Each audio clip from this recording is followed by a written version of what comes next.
ನನಗೆ ಎಲ್ಲ ಅರ್ಹತೆ ಇದ್ರು. ಅಟಲ್ ಬಿಹಾರಿ ವಾಜಪೇಯಿ ಅಂತ ಒಬ್ಬ ಪುಣ್ಯಾತ್ಮನ ಕಾಯಕ ಮಂತ್ರಿ ಆದಂಥವು. ಇನ್ನೂ ತನ ಒಂದು ಕರಪ್ಷನ್ ಚಾರ್ಜಸ್ ಇಲ್ಲ, ಇನ್ನೂ ತನ ಯಾವುದೇ ಭೂಮಿನ ನುಂಗಿಲ್ಲ. ಆದ್ರೂ ನನಗೇನು ರಾಜೀನಾಮೆ ಚರ್ಚೆ ಈಗ ಇದು ನೋಡುವ. ಇದನ್ನೇ ನಾ ಹೇಳ್ತಾ ಇದ್ದೀನಿ.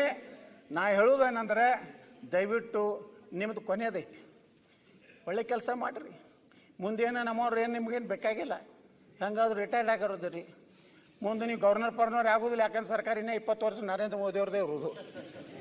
ಅದಕ್ಕೆ ಮುಖ್ಯಮಂತ್ರಿಗಳೇ, ನೀವೇನು ಇವತ್ತು ಮೌನ ಆಗಿರಲ್ಲ, ನೀವೇನು ನಿರ್ಣಯ ತಗೋಲಾರಷ್ಟು ಅಸಹಾಯಕರು ಏನಾಗಿರಲ್ಲ, ಇದು ನಿಮಗೆ ಗೌರವ ತರೋಂಥದ್ದಲ್ಲ.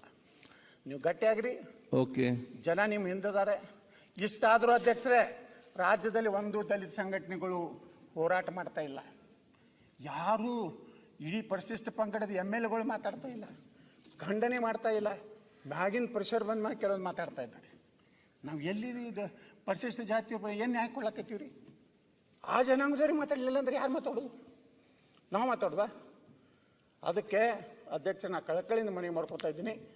ಮುಖ್ಯಮಂತ್ರಿಗಳು ನಿಮ್ಮ ಕಡೆ ಸೀರಿಯಸ್ ಆ್ಯಕ್ಷನ್ ಆಗ್ತಿದ್ರೆ ಮಾಡಿ, ಇಲ್ಲಕಂದ್ರೆ ಕುರ್ಚಿ ಖಾಲಿ ಮಾಡಿ ಅಂತ ಕೇಳ್ಕೊಂಡು ನಾನು ಮಾತು ಮುಗಿಸ್ತೀನಿ. ಜೈ ಹಿಂದ್.